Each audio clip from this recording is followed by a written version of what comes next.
Welcome back. Well, today I am joined by Susan McInerney, and she is here on behalf of Social Services. Well, Susan, nice to see you. How are you? I'm good. How are you doing? Good. Everything's great. And I know you guys are always busy, and you're busy during COVID, you're busy doing the vaccines, and I think you're going to be busy with some new issues that seem to be cropping up because of our stay at home with isolation and Yes. depression. So, we'll talk about that in just a little bit. But before we get into kind of the weeds of what social services has been doing, tell me what social services is. Yes, of course. So social services started in the 1970s here in the village. We're one of the, I think what makes us so cool in the village is it's a very unique model. The whole mission was developed to help Laguna Woods residents maintain their independence and enhance their quality of life. So I'm pretty proud to be in a department that's the mission, just to help people age successfully and do a good job kind of navigating, because we know as you age, there's a lot of roadblocks and barriers and new situations which people might not have expected. And that's what we all do. We are trained, licensed clinical social workers or working towards licensure. So, and there's 7 of us, 7 social workers right now. There's myself, Laura Boucher, Lourdes, Dustin, and Chelsea. Dustin and Chelsea, we're privileged to have them because Dustin is from Memorial Care, and we've been doing a lot with Memorial Care recently. Yeah, and he heads up our fall prevention program. And Chelsea's from Council on Aging, and they're both, and she works within the social isolation prevention program, so friendly visitor program. And what's cool about both of them is that they're funded by those agencies, but they're under our roof and monitored by me as their supervisor manager, and then but provide services to residents at no additional cost, which is pretty phenomenal. Yeah, I mean, that is great. I mean, I think people should be pretty, I guess they should feel pretty lucky about living here because there's a lot of resources for them. Yes. That is kind of just part of living here. It's really quite a treat. And obviously the last several weeks has been something pretty phenomenal where the vaccinations have taken place right here in Laguna Woods. Right. And I know you guys were probably recipients of some questions regarding that. So as part of that program, what services do you provide according to, the COVID-19 as well as the vaccination program? The vaccination program, really what we're doing is fielding questions because people know that when they call us, we answer the phone. So they know, even so we answer questions sometimes that are completely out of the realm of what we do, but they know that they're going to get one of us. And I should mention that even, we have the 7 social workers, but we have 2 exceptional staff too. We have Jean Chestnut and Kathy Villafana. Jean answers, she's the front face of social services, and she answers the phone, and she has been answering so many vaccine clinic questions. We have to refer to the hotline to make sure we're giving the accurate information, but we're also helping the people who are not sure what to do because they can't make it to the clinic. So we're coordinating with Eileen's team to make sure that those people aren't left out. Oh, that's good. That's great. I mean, just another resource for everybody, which is excellent. So obviously you're trained in handling these types of difficult situations. And that's great. Talk about some of the other services you guys provide. A big part of what we do is resources and referrals. We're trained social workers, so we're trained to be clinicians, therapists, but what's cool about social work is that we are, social workers are usually trained to do the therapy component, but within a community-based. So that means we bring in and we make sure that we understand what's out there for residents within our community.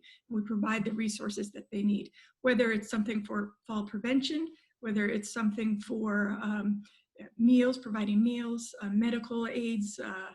We do a lot of assistance with helping people figure out for their power of attorneys. A lot of people for the long-term planning, that's something that people sometimes push off to the last minute, which we want to make sure people are, everyone, you and I should both have our advanced directives in place. Everyone an adult should have it to make sure. So we do a lot of that, but I like to describe us mostly as problem solvers. We work with a resident, start where they're at, and then find out what their needs are and provide services to wrap around them to help enhance their quality of life. Yeah, well, yeah, you guys, you provide a lot, and like you said, you field calls from all different Yeah, we do. genres, which is excellent. You can help direct them to the right area.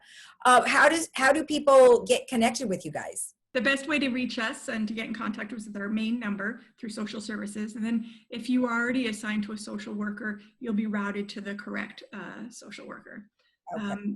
And typically we get a lot of people calling about neighbors or friends that they're concerned about. So even if you want to call and it's not about you, but someone else, or if you're a family member of someone, please give us a call. We can still provide the resources that you need. Now, does a resident call you first to see if they're eligible for assistance from the Foundation of Laguna Woods? Yes. So if someone's struggling financially, the best thing to do is to call us directly. The foundation, we're kind of the gatekeepers for the foundation, and it was set up originally that way because they do all of the fundraising and campaigning for the foundation for the funds.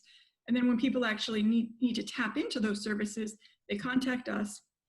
We'll do a financial assessment, see if they qualify under those guidelines.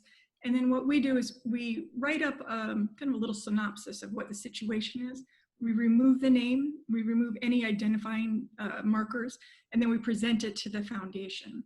And they approve, and that's our process. So they never know who they're providing funds to.